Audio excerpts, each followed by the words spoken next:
Next, o banco digital que faz acontecer. Boa noite. Boa noite.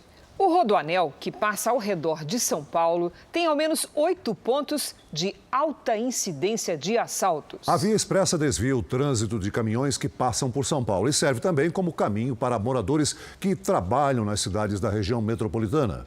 Os assaltantes sabem disso e atacam quem não está atento. A Eva e o marido voltavam para casa. Não havia movimento no Rodoanel. Eles estavam nesta pista de madrugada e quando diminuíram a velocidade, perto de um radar, os assaltantes atacaram. Uns 7, 8. Cercaram Cercaram o carro e um deles dando ainda pontapé, assim, murro no veículo que não tinha necessidade, querendo dinheiro, pedindo dinheiro. Foram 15 minutos de agressões até que os ladrões fugiram com os celulares e os cartões do casal. Foi um filme de terror, muito tenso. Medo, acima de tudo, muito medo. Depois a gente chorava muito, porque assim, foi tudo muito rápido. O trecho do assalto é considerado pela Polícia Rodoviária Estadual um local de risco. A polícia identificou ao longo do Rodoanel 8 pontos onde a viagem fica mais perigosa para os motoristas, onde é maior a chance de se tornarem vítimas de criminosos. O Rodoanel tem cerca de 180 quilômetros de extensão e liga várias rodovias no entorno da capital paulista. Caminho para quem vive na região metropolitana de São Paulo e também para veículos que vêm e vão para outras regiões do país. Claudemir trouxe uma carga de Uberlândia e esperava em frente a uma empresa, perto do Rodoanel, quando foi rendido por 2 criminosos. Eles aparecem nessa imagem, na cabine do caminhão. Os ladrões só desistiram depois que a empresa bloqueou o veículo à distância, na pista do Rodoanel. Deram 2 coronhadas de revólver, uma na canela e uma no joelho. O ladrão estava de motorista, ele falou, não, abandona. Aí ele abriu a porta, pulou para fora, aí o outro também saiu, e eu saí correndo no meio da pista. Fui para o outro lado, com medo deles voltarem, né? Segundo o coronel José Vicente, um especialista em questões de segurança, combater esse tipo de crime exige ações de inteligência. Pegar alguns dados, informações de motoristas que foram roubados, características dos criminosos, imagens de câmeras eventualmente, e ir investigar. Então, o controle desse tipo de crime, como qualquer outro, depende da eficiência da resposta policial. Foram 35 roubos no primeiro semestre deste ano. No mesmo período, no ano passado, o número foi maior, 83 casos. Eu tenho policiais militares de fato, escalados, atuando nos centros de controle operacional, com a obrigação de identificar situações de risco, ou seja, usuários parados em pontos considerados vulneráveis, para acionar tanto o recurso do policiamento como da própria concessionária para não permitir a exposição do usuário por mais tempo do que o necessário. Para quem foi vítima no Rodoanel, é difícil agora passar pelo mesmo caminho. Lembrando agora assim, já dá uma sensação de medo, de pânico, de novo, é complicado. O Rodoanel é prático, né? Mas dá medo, porque você não tem segurança. Veja agora outros destaques do dia. Alexandre de Moraes toma posse e vai comandar as eleições. Como criminosos compraram um time de futebol para disfarçar o lucro da venda de drogas. Reportagem da Record TV sobre o tratamento do Parkinson é indicada ao principal prêmio da TV mundial. E a crise argentina. O país do churrasco vê a carne desaparecer.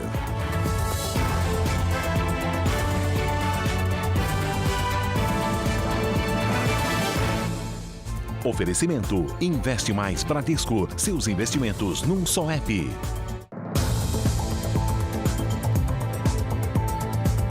Em São Paulo, 4 pessoas foram mantidas reféns enquanto uma quadrilha invadia um centro de distribuição. Os criminosos carregaram 2 caminhões com aparelhos eletrônicos e eletrodomésticos. Os 12 criminosos entraram silenciosamente pela porta principal da transportadora.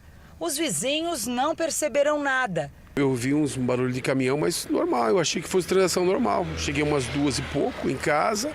Eu achei que fosse transação normal. O caminhão sai, não teve gritaria, não vi barulho. O galpão fica no ABC Paulista e armazena produtos eletrônicos e eletrodomésticos para grandes lojas. Eram 11h30 da noite. Um caminhão parou em frente ao portão. O segurança saiu da cabine blindada e pediu para o motorista tirar o veículo dali. Nesse momento, ele foi rendido por 5 homens armados.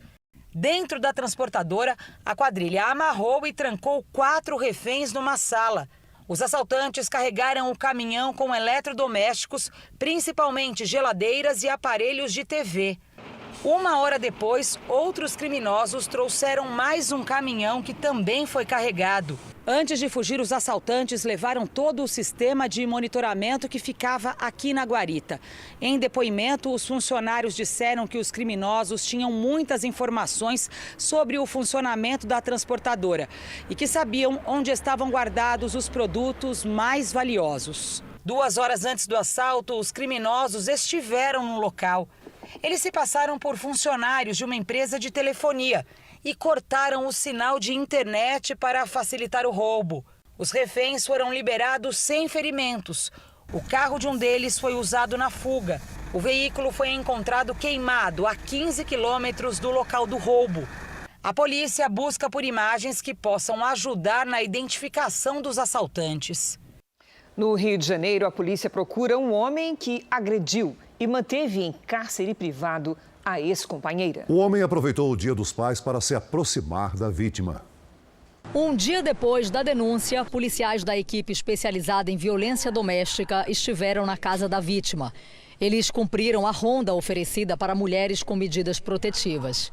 A corretora de planos de saúde, de 31 anos, acusa o ex-companheiro de abuso sexual e agressão. As piores horas da minha vida, porque quando ele tampou a minha respiração, que ele não deixava eu respirar, para mim eu não ia sair dali viva. Na delegacia, a mulher contou que o ex-namorado foi até a casa do pai dela no último domingo. Ele argumentou que queria apenas cumprimentar o ex-sogro pelo Dia dos Pais. O homem deixou a casa pouco depois e aguardou o momento em que a mulher saiu. Em depoimento, ela disse que teria sido forçada a entrar no carro do agressor e foi levada para a casa dele, onde ficou em cárcere privado. As agressões, na verdade, começaram no quintal. Ele me imobilizou com a perna dele, no meu pescoço, e começou a me bater ali. A mulher ficou presa no quarto até o dia seguinte, quando conseguiu escapar e procurou a polícia. O homem tem 9 registros policiais por violência doméstica. 3 deles feitos pela ex-namorada. Ela tinha uma protetiva deferida, tá, inclusive já com a certidão positiva de que ele foi cientificado. Ele já tinha a obrigação de estar afastado dela. Só este ano, mais de 300 mulheres foram mortas por ex-companheiros em todo o Brasil. Um aumento de 44% em relação ao mesmo período de 2021. Esta advogada, especializada em direito da mulher, ressalta a importância da denúncia. Ela não pode se omitir, ela precisa acreditar no sistema, pedir ajuda às redes de proteção e, principalmente, não deixar de fazer a ocorrência policial. Uma operação da Polícia de Minas Gerais apreendeu quase 850 milhões de reais em mansões de traficantes. Os suspeitos levavam uma vida de luxo. Um deles chegou a comprar um time de futebol com o dinheiro das drogas. Estas imagens exclusivas mostram o cerco a uma das maiores quadrilhas de traficantes de drogas do país. Em uma ação simultânea em Minas Gerais, São Paulo, Goiás, Mato Grosso do Sul e Distrito Federal, a polícia chegou ao suposto centro da organização criminosa. Ao cumprir os mandados de busca e apreensão, os policiais vistoriaram carros e reviraram as casas de alto padrão dos suspeitos.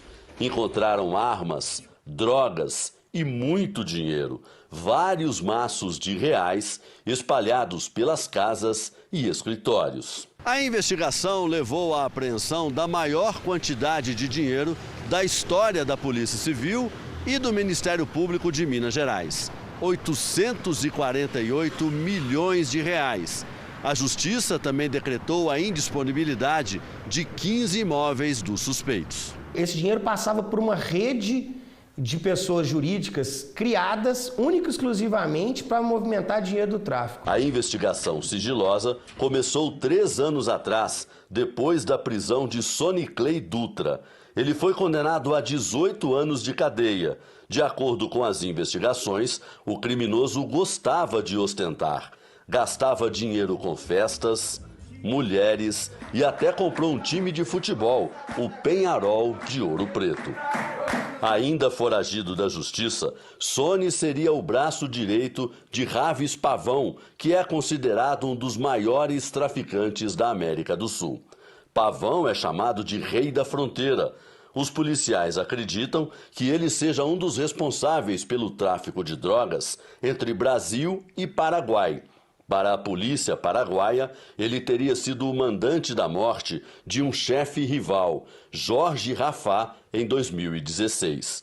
Os dois disputavam pontos de drogas nos 2 países. Atualmente, Pavão cumpre pena em Brasília. O traficante e seu grupo são acusados de abastecer o mercado criminoso com cocaína e pasta base. Ninguém foi preso na primeira fase da operação, mas para o Ministério Público Estadual, fechar o cofre da quadrilha costuma dar mais resultado do que prender os suspeitos. O objetivo final de todo o crime organizado é o lucro. E mesmo os atores presos, através de intermediários, eles continuam a cometer crimes.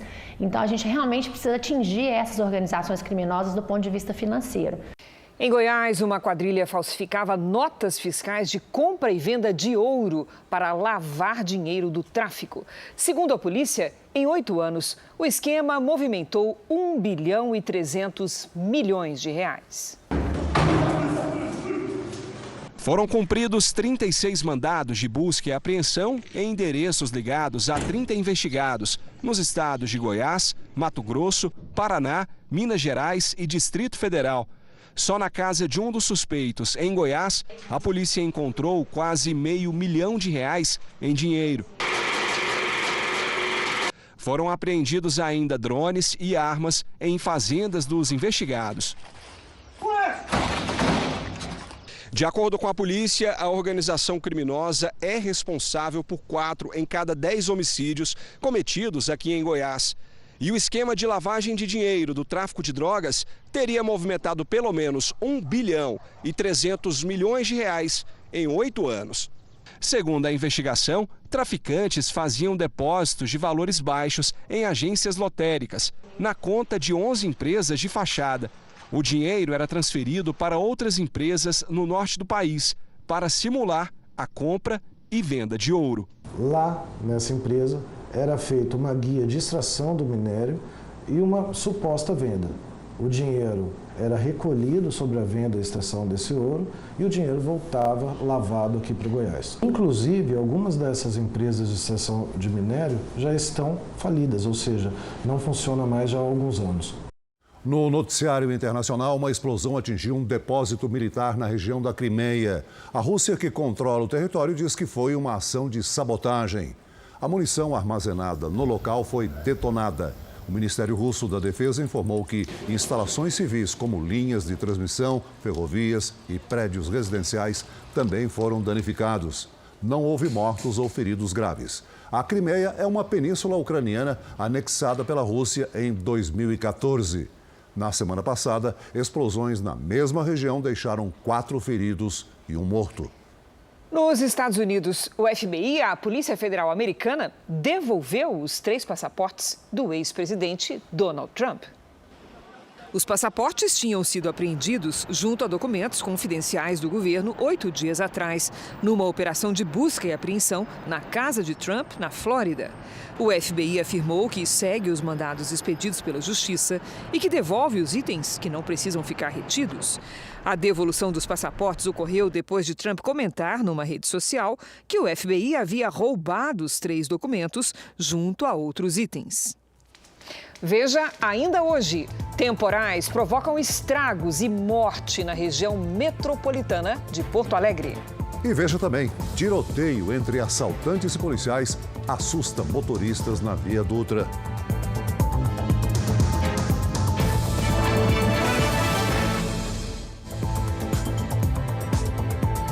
Um levantamento feito entre as pequenas indústrias de São Paulo mostra que as contratações no setor voltaram a crescer, mas ainda há desafios a superar. Faz 2 meses que a Maria deixou o antigo emprego como cortadora de frutas para trabalhar nesta pequena indústria do setor de alimentos na zona leste de São Paulo. Ela está feliz da vida. Eu estou pagando minha casa, né? Então isso está me ajudando bastante com os custos, né? Ver essa proposta assim foi maravilhosa. A Flávia, que trabalha no setor administrativo da empresa, também foi contratada em junho. Ela conta que ficou surpresa e bastante animada com a proposta. Para mim foi ótimo, né? Ainda mais, né? Nesse período de pandemia que a gente teve, mesmo com todas as restrições ainda, tem muitas pessoas desempregadas. Ao todo, a indústria contratou 6 funcionários nos últimos 90 dias e 2 vagas ainda estão abertas. Segundo este empresário, as admissões são reflexo do crescimento registrado pela empresa. 30% no primeiro semestre em relação a todo o ano passado. O que mais contribuiu foi a economia do país, que tem melhorado, né? Que nesses últimos meses aqui a gente tem tido muito mais liberdade, as pessoas com muito mais vontade de consumo. Para ser empresário no Brasil, você tem que acreditar muito. E eu acredito, né? E a gente vê que o país está melhorando. Um levantamento mostra que 15% das micro e pequenas indústrias do estado de São Paulo criaram novas vagas de emprego no mês de julho. Em média, cada uma abriu mais de 2 novos postos de trabalho. Números que, segundo o sindicato que representa as empresas do setor, apontam para uma melhora após as perdas registradas durante a pior fase da pandemia. Você tem incentivos fiscais e tributários que foram dados em regiões e medidas governamentais, federais e estaduais, que também influenciaram nesse cenário de geração de emprego. Ainda de acordo com o levantamento, o saldo de geração de emprego no setor foi positivo, mesmo com um percentual de 11% de empresas que demitiram no mês passado. Para o setor, ainda há desafios a serem superados. Somado à elevação da taxa de juros, a falta de crédito e a inflação de alimentos, isso está corroendo diretamente o poder de consumo, o poder aquisitivo das pessoas. Nos Estados Unidos, o governo Biden vai colocar em prática um pacote de medidas para tentar combater o aumento de preços. Chamado de Lei de Redução da Inflação, o pacote deve atuar diretamente na política fiscal dos Estados Unidos e busca reduzir a diferença entre quanto o governo gasta e recebe através de taxas e impostos. Segundo especialistas, o plano vai aumentar a cobrança de impostos para compensar gastos do governo com subsídios à produção de energia. A inflação nos Estados Unidos registrou 9,1% em julho, no acumulado de 12 meses. É o índice mais alto em 40 anos. A terça-feira foi de temporais no Rio Grande do Sul, Santa Catarina e Paraná. Vamos conversar com a Lidiane Sayuri. Boa noite, Lid. Esse tempo segue para outras regiões? Como é que fica? Sim, Cris. Boa noite para você, Celso, para todos que nos acompanham. As imagens de satélite mostram muitas nuvens carregadas entre o sul e o sudeste do Brasil. Nesta quarta, uma nova frente fria se aproveita de toda essa umidade para ganhar força no sul do país. Tem alerta de mais temporais, com granizo e ventania, entre o Rio Grande do Sul e o Paraná e em Mato Grosso do Sul. Pode chover fraco no interior de São Paulo e de Mato Grosso. Nas áreas claras do mapa, o tempo fica firme. De Rondônia até o Amapá e na costa do Nordeste, a chuva é passageira. Em Florianópolis, temporais, com 21 graus. Em Belo Horizonte, dia ensolarado e muito seco, com 29. Em Campo Grande, chove o dia todo e faz 27. No Recife, chuva e sol com 28. Em Teresina, faz 32. E em Manaus, chuva e sol com 34. Depois da tarde mais quente deste inverno, com 29,5 graus, a temperatura diminui para 27 na capital paulista nesta quarta. Na quinta, sobe de novo e na sexta, despenca. A menor temperatura acontece à noite. E para quem não conseguiu ver neve no sul neste ano, há uma nova chance esta semana nos pontos mais altos das serras catarinense e gaúcha, a partir da noite desta quinta-feira. Cris, Celso. Obrigada, Lidy. Até amanhã, Lidy. Veja a seguir. Medo na sala de aula. Violência desafia professores em todo o país. E veja também, reportagem da Record TV é indicada ao prêmio Emmy Internacional, considerado o Oscar da TV mundial.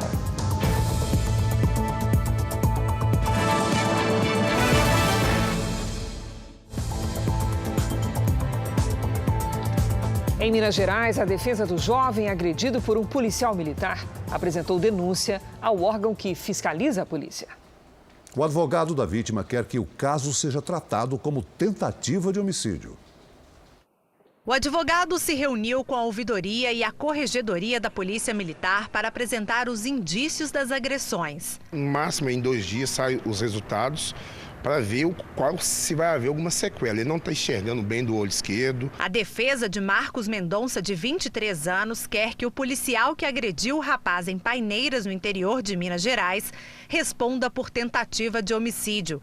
Foram pelo menos 11 socos durante uma abordagem policial. Desde que o caso veio à tona, uma outra denúncia chegou ao jornalismo da Record TV envolvendo o mesmo militar.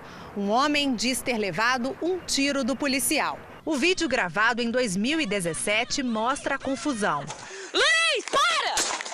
Para! Funciona. Eu tô filmando! E eu tô filmando! Na época, o caso foi arquivado, mas o nome do policial aparece nos 2 boletins de ocorrência. No documento, o policial diz que atirou em legítima defesa. Que ele não podia nem me tocar a mão, que ele não estava fardado. Eu não sei porque ele atirou na minha perna. Legítima defesa também foi a justificativa para a agressão contra Marcos no último fim de semana. A defesa do rapaz quer que as outras denúncias envolvendo o PM também sejam investigadas. Os policiais foram afastados, da cidade de Paineiras, e a gente espera agora que a justiça seja prevalecida e que os culpados sejam responsabilizados. A defesa do policial militar diz que ele agiu sem excesso e que usou a força apenas em legítima defesa. A Corregedoria da Polícia Militar informou que um inquérito foi aberto para investigar o caso. É grave o estado de saúde do jornalista baleado numa tentativa de assalto em São Paulo. Imagens de câmeras de segurança registraram o momento da tentativa de assalto na noite de domingo. O jornalista Egberto Caliani está ao volante. Ele para em frente à casa onde mora para guardar o carro na garagem. Neste momento, aparece uma moto com 2 homens. Eles anunciam o assalto. O carona desce armado. Ele chega a colocar parte do corpo dentro do carro para pegar o celular do jornalista. E já do lado de fora, atira no rosto dele. Em seguida, a dupla foge. Ferido, o jornalista perde o controle do carro e bate em um poste. Egberto Caliani foi socorrido por vizinhos. Ele passou por 2 cirurgias no Hospital das Clínicas de São Paulo. Durante 8 anos, Egberto foi repórter na Record TV de Rio Preto, no interior de São Paulo. Egberto é jornalista há 18 anos e há 1 ano é professor da rede pública de ensino do estado de São Paulo. O estado de saúde de Egberto é estável. Ele continua internado na unidade de terapia intensiva do Hospital das Clínicas, em São Paulo.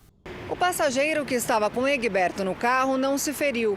O caso foi registrado na polícia como tentativa de latrocínio, roubo e seguido de morte. Até agora, nenhum suspeito foi preso. No Rio de Janeiro, criminosos que tinham acabado de roubar uma carga de cigarros foram perseguidos pela polícia. O resultado foi um confronto no meio do trânsito da rodovia Presidente Dutra, uma das principais do estado. O tiroteio entre criminosos e policiais militares foi por volta das 10 horas da manhã, perto da cidade de Nova Iguaçu, na Baixada Fluminense. A polícia montou um cerco na rodovia Presidente Dutra, depois que recebeu a denúncia de que uma carga de cigarros havia sido roubada na região.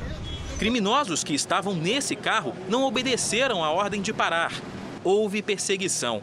Os homens atiraram contra os policiais e, para tentar escapar, ainda jogaram o veículo contra a viatura. Na pista ficaram as marcas do intenso tiroteio.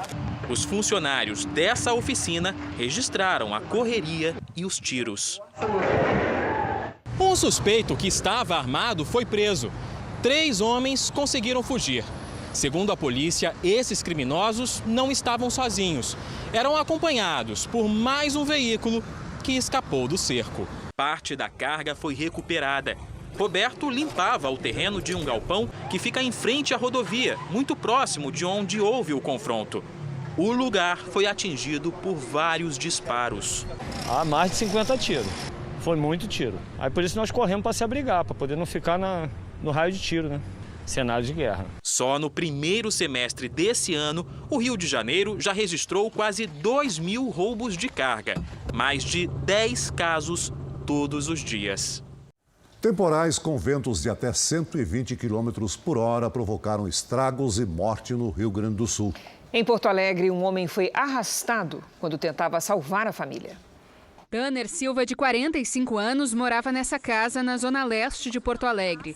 Ele conseguiu salvar as enteadas e a esposa, mas não conseguiu escapar. A geladeira começou a boiar e trancou a passagem da porta. E então ele jogou as gurias para a mãe dele pegar. Quando ele jogou as gurias, a correnteza levou ele. Tanner foi arrastado por uma enxurrada durante o temporal na noite de ontem e caiu em um córrego. O corpo dele foi encontrado hoje de manhã aqui na orla do Rio Guaíba, a 8 quilômetros do local onde ele desapareceu. Em todo o estado, quase 16 mil pessoas tiveram algum dano às residências.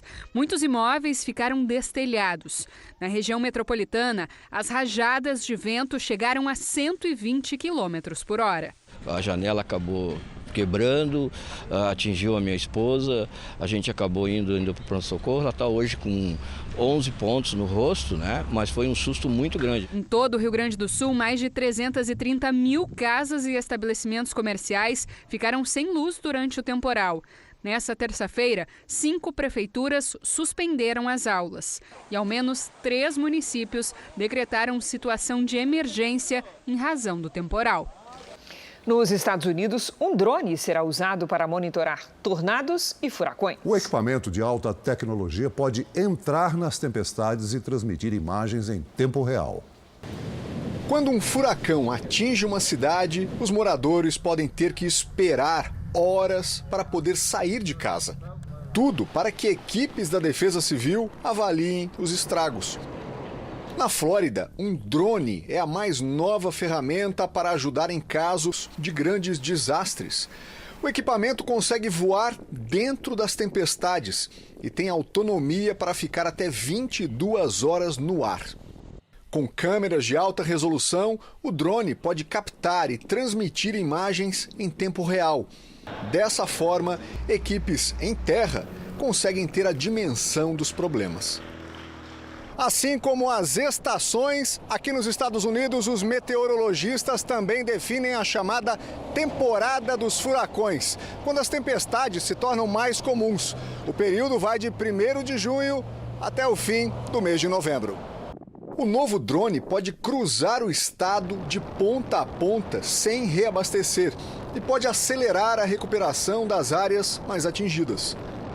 O último furacão a provocar grandes estragos na Flórida foi o Irma, em 2017. Na época, 6 milhões de pessoas tiveram que sair de casa durante a tempestade. Os incêndios florestais durante o verão europeu já consumiram uma área recorde. Espanha e Portugal estão entre os países mais afetados. A intensidade do fogo assusta os moradores de 3 municípios na região central de Portugal. Já são 10 dias de incêndio no Parque Nacional da Serra da Estrela. Mais de 1.000 homens combatem as chamas com o auxílio de aviões e helicópteros. As autoridades aumentaram a vigilância na região para evitar o que ocorreu no fim de semana, quando o fogo, que parecia controlado, voltou com força. Esse é o pior incêndio já registrado aqui em Portugal, em uma área de proteção ambiental. Depois de viver o mês de julho mais quente dos últimos 90 anos, a previsão para os próximos dias preocupa.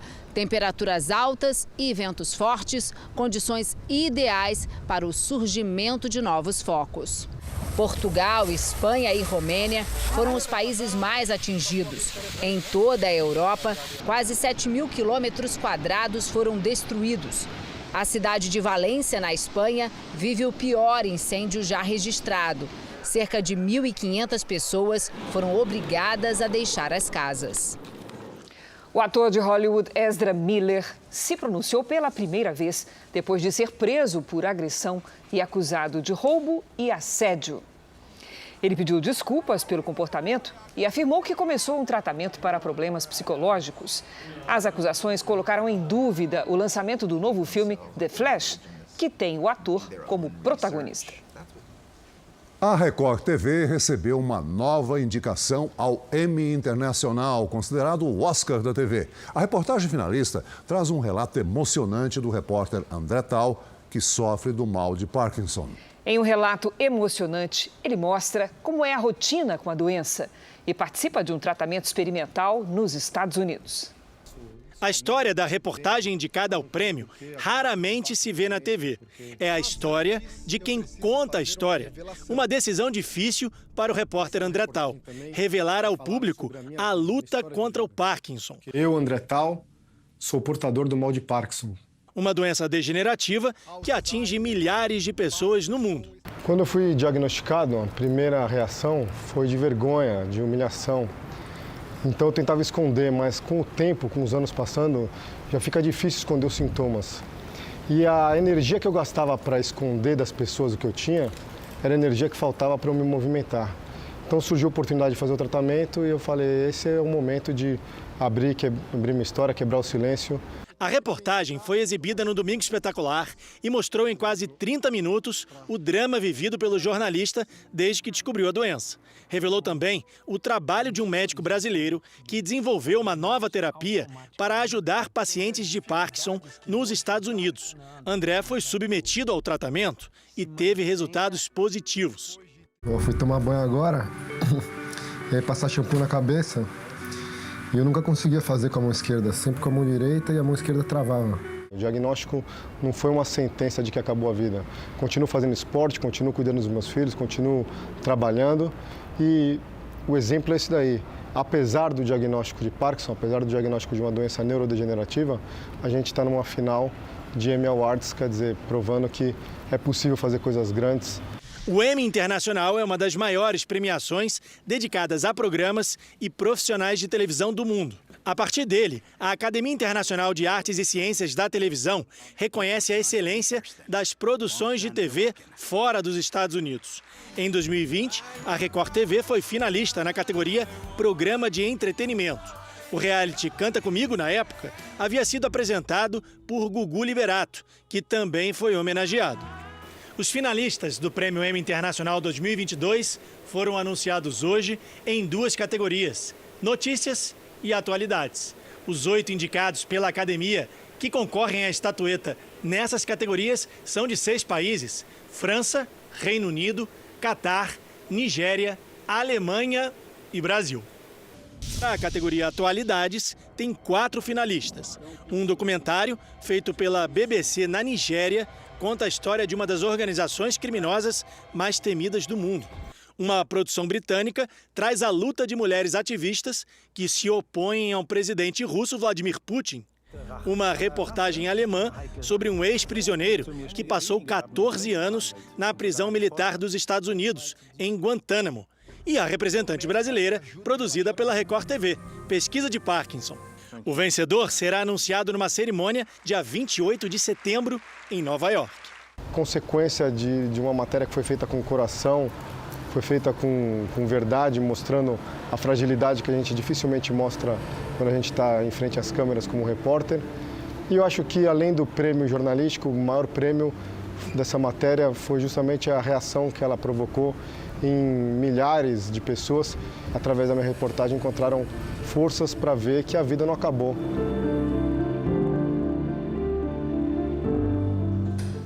Melhorou o estado de saúde do escritor Salman Rushdie, atacado com faca durante uma palestra em Nova York na semana passada. Um policial afirmou que o escritor está acordado e já conversa com os investigadores. Salman Rushdie permanece internado com ferimentos graves. Ainda não foi divulgado o que ele revelou sobre o ataque.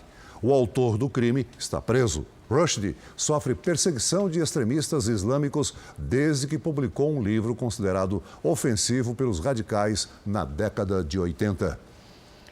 A comissão do Senado que acompanha as investigações do assassinato do indigenista Bruno Pereira e do jornalista inglês Don Phillips apresentou hoje o relatório final do trabalho. O documento pede a ação emergencial das Forças Armadas na região. A medida seria para garantir o cumprimento da lei no Vale do Javari, onde ocorreram as mortes do indigenista e do jornalista em junho.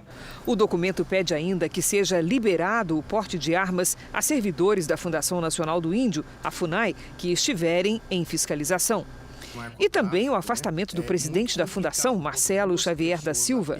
O relatório segue agora para a Comissão de Direitos Humanos, a Presidência do Senado, o Ministério Público e o Tribunal de Contas da União. Até o momento, a presidência da FUNAI não se pronunciou. A polícia do Rio de Janeiro prendeu a falsa vidente acusada de envolvimento no golpe milionário contra a dona de uma das maiores coleções de arte do Brasil. Diana Rosa Stanesco foi encontrada numa casa em Saquarema, na região dos Lagos. O pai dela, Slavko Vuleric, também foi preso no local. Os dois estavam foragidos desde a semana passada. Segundo as investigações, a dupla participou do roubo de quadros avaliados em mais de 700 milhões de reais e da extorsão de dinheiro contra a dona das obras, uma senhora de 83 anos. O golpe teria sido planejado pela filha da idosa. A violência desafia professores em todo o país. Só em São Paulo, os casos de agressões em sala de aula dobraram nos últimos 3 anos.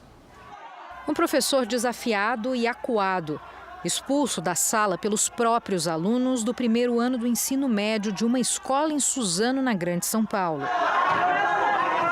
O aluno, ele vem para a escola sem mínima noção de educação, de se relacionar com a sociedade, né? Em São Paulo, as agressões contra professores dispararam de 3 anos para cá. Só nos 3 primeiros meses deste ano foram mais de 4.000 registros. Antes da pandemia, em 2019, eram cerca de 2.700, aumento de quase 50%. A Secretaria de Educação reconhece o problema e justifica dizendo que a pandemia contribuiu para a violência dentro da escola. Obviamente, pós-pandemia, a gente tem um crescimento, sim, dos casos de violência escolar. A gente tem um problema de saúde mental dos estudantes. Isso é notável dentro das escolas. Tem os pequenininhos muito apáticos, com pouca capacidade de conviver com outros estudantes. Quando a gente vai para os mais velhos, é muita intolerância. Então, situações muito simples, coisas muito pequenas na escola que acabam se tornando situações muito complexas. As ameaças feitas por alunos também estão mais frequentes no trabalho dos educadores. Esse ano já foram quase 1.000 casos na rede estadual de São Paulo. A gente tem que ponderar, pensar, contar até 10 para você não tomar uma atitude drástica, porque você atura muito desaforo. Eleições 2022. Começou oficialmente hoje a campanha eleitoral. Vamos ver então o que fizeram os candidatos à presidência que já podem pedir voto. O candidato à reeleição, Jair Bolsonaro, do PL, foi recebido em Juiz de Fora, Minas Gerais, ao som de um berrante. Ainda no aeroporto, cumprimentou apoiadores, participou de evento religioso e fez um passeio de moto pelas principais ruas da cidade. Jair Bolsonaro escolheu o centro de Juiz de Fora, local onde sofreu o atentado à faca em 2018, para fazer o discurso dele de abertura da campanha na busca pela reeleição. O presidente falou sobre a importância de vencer as eleições aqui em Minas Gerais e do combate à inflação. Vocês veem o esforço do governo e lutar para que a nossa inflação diminua, para que os preços dos combustíveis também caiam. Nós lutamos para dias melhores para vocês nessas questões econômicas. Bolsonaro estava acompanhado do candidato a vice-presidente, General Braga Neto. No início da tarde, o candidato retornou a Brasília. Ciro Gomes fez campanha em Guaianazes, na zona leste de São Paulo. Ao lado da vice Ana Paula, o candidato do PDT caminhou pelas ruas do bairro, tirou fotos com apoiadores e conversou com comerciantes. O candidato falou sobre o programa Renda Mínima, que pagaria em média R$1.000 às famílias beneficiadas. O custo total do programa, segundo Ciro Gomes, ficaria em torno de R$170 bilhões por ano.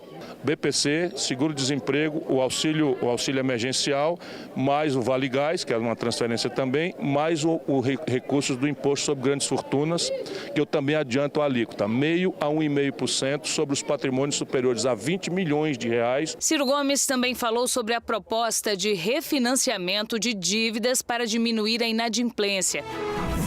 A primeira agenda de campanha de Lula, candidato pelo PT, foi em São Bernardo do Campo. Na porta de uma montadora de carros, Lula falou sobre o porquê de escolher o local para lançar sua campanha. Foi na porta da Volkswagen, foi na porta da Ford, foi na porta da Mercedes-Benz que a gente conseguiu fazer com que a classe trabalhadora brasileira se politizasse, fosse para a rua. Os dirigentes da campanha avaliam que Lula precisa partir para o corpo a corpo com o eleitorado, mas a segurança do candidato está preocupada. Hoje de manhã, um evento foi cancelado porque o local foi considerado inseguro.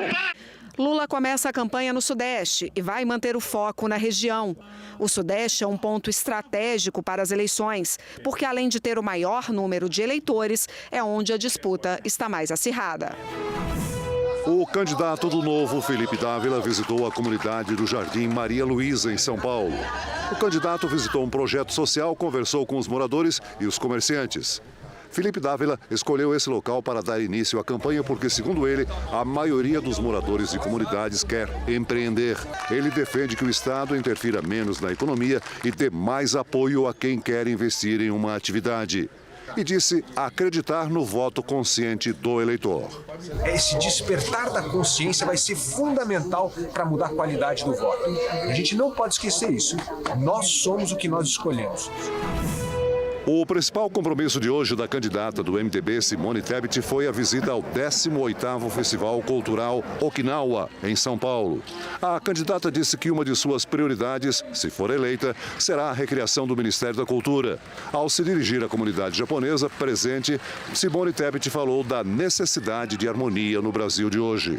O Brasil precisou tanto da sabedoria milenar do povo japonês, que fala de paz.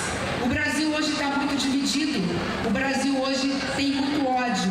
A candidata do União Brasil, Soraya Tronic, Pablo Marçal, do PROS, e Roberto Jefferson, do PTB, não tiveram agendas públicas hoje.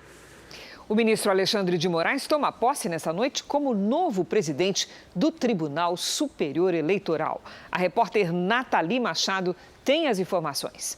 Boa noite, Nathalie. Boa noite, Cris. Boa noite, Celso. Boa noite a todos. O ministro Alexandre de Moraes ficará à frente do TSE por 2 anos. Ele assume o posto a menos de 2 meses do primeiro turno das eleições de outubro. Moraes substitui o ministro Edson Fachin. A cerimônia de posse do ministro no Tribunal Superior Eleitoral reúne a família de Alexandre de Moraes e dezenas de convidados, como integrantes do Judiciário, políticos e governadores. Além do presidente Jair Bolsonaro, os candidatos à presidência da República, Lula, Ciro Gomes, Simone Tebet, também marcaram presença. Todos os ex-presidentes foram convidados. Na solenidade, o ministro Ricardo Lewandowski também foi empossado como vice-presidente da Corte. Cris, Celso. Obrigada, Nathalie. O ministro Alexandre de Moraes já sinalizou que irá combater as fake news e as milícias digitais nas eleições. Indicado pelo ex-presidente Michel Temer para o Supremo Tribunal Federal, Alexandre de Moraes tomou posse em 2017. É considerado um especialista em direito constitucional e criminal. Moraes foi ministro da Justiça no governo Temer, secretário de Segurança do Estado de São Paulo e secretário de Transportes da capital paulista. Começou a carreira no Ministério Público. No último ano, Moraes esteve envolvido em embates com o presidente Jair Bolsonaro por ser o relator de investigações que envolvem o próprio presidente e aliados. Moraes tem defendido as urnas eletrônicas e já disse que vai combater as fake news. O gesto de levar pessoalmente o convite da posse ao presidente Bolsonaro na semana passada foi visto como uma tentativa de amenizar os conflitos. O ministro também convidou todos os ex-presidentes da República e os atuais candidatos à presidência. Alexandre de Moraes mantém ainda um bom diálogo com as Forças Armadas, o que deve reduzir os embates com o Ministério da Defesa em relação às urnas eletrônicas. O Tribunal Superior Eleitoral autorizou hoje que mais 9 militares inspecionem o código-fonte das urnas eletrônicas. O código é um conjunto de linhas de programação que dizem como o sistema das urnas deve funcionar. O pedido para que mais militares pudessem fazer a verificação foi feito na semana passada pelo Ministério da Defesa. Olha, foi preso hoje em São Paulo um homem suspeito de aplicar o golpe da maquininha de cartão. O homem se passava por vendedor de morangos. O golpista usava um aparelho com o visor danificado e enganava os consumidores que pagavam valores muito superiores ao da compra. Num dos golpes, o criminoso fez a vítima gastar R$21 mil. Os policiais acharam com o suspeito extratos que somavam mais de R$100 mil. Agora, a nossa série especial sobre a vizinha Argentina, as dificuldades das pessoas na hora de ir às compras. Por que os argentinos se apressam em gastar mesmo sem ter muito dinheiro no bolso?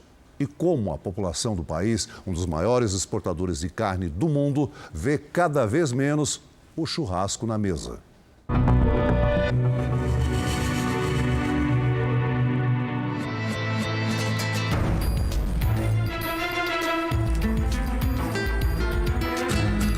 A Argentina é o 6º maior exportador de carne do mundo, mas atualmente tem o menor consumo em 100 anos.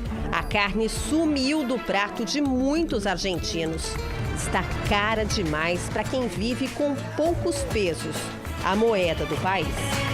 Quando o país já enfrentava uma enorme crise econômica há 2 décadas, a população consumia, em média, por dia, o equivalente a isto aqui. Mais da metade de um bife de chouriço. Agora, os argentinos comem um pedaço bem menor, menos de 1/3 do mesmo corte de carne. Na comunidade da Vila 31, a mais antiga de Buenos Aires, vivem 40 mil pessoas. O açougue do bairro está assim, vazio, desde a disparada da inflação. Hoje não vendi nada. Um dia está 600, amanhã 700. Hugo vende chouripã, prato típico de linguiça, numa rua de comércio popular. Ele conta que foi obrigado a aumentar os preços para conseguir ter algum lucro. O sanduíche passou de 250 para 400 pesos, reajuste de 60% em um mês. O preço da carne aqui na Argentina é obsceno. O preço da carne na Argentina é obsceno, esta é a verdade. Como pode um país com tanta carne e ela ser tão cara? Que seja o país com carne e seja tão cara. Os argentinos entram hoje no mercado com a lista de compras na mão e sem ter a menor ideia de quanto vão gastar. Há preços que são remarcados todos os dias. A crise afeta também a indústria e os produtores rurais. Por isso, em alguns lugares, há desabastecimento. Produtos somem da prateleira. Para evitar isso, neste mercado, apenas 1 litro de óleo de girassol por cliente. O dono deste comércio em Buenos Aires diz que esta é a única maneira de garantir que toda a população tenha acesso às mercadorias. Aqui na Argentina consumimos muito óleo de girassol e para o mercado interno não há tanto. Então tivemos que limitar. Para muitos fabricantes é mais vantajoso exportar e ganhar em dólares do que abastecer o mercado interno. Lila pesquisa preços com atenção e mesmo assim nem sempre encontra a mercadoria que procura. Há uns 15 dias, por exemplo, eu não conseguia achar açúcar. Em alguns supermercados não havia. As remarcações são quase diárias. Não há etiquetas, mas sim esses papéis improvisados. O açúcar dobrou de preço em apenas 30 dias. Café e papel higiênico ficaram 35% mais caros no mês de julho. Há mais de 10 anos, 300 itens da cesta básica são controlados por um programa chamado Preços Cuidados, que estabelece limites de reajuste. É mais uma tentativa de controlar a inflação de 7,4% ao mês.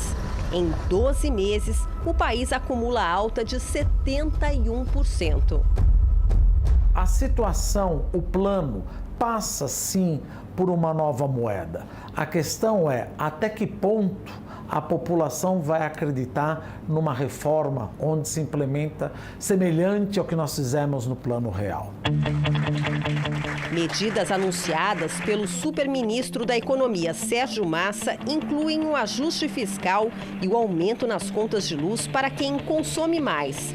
As ações não reconquistaram a confiança da população.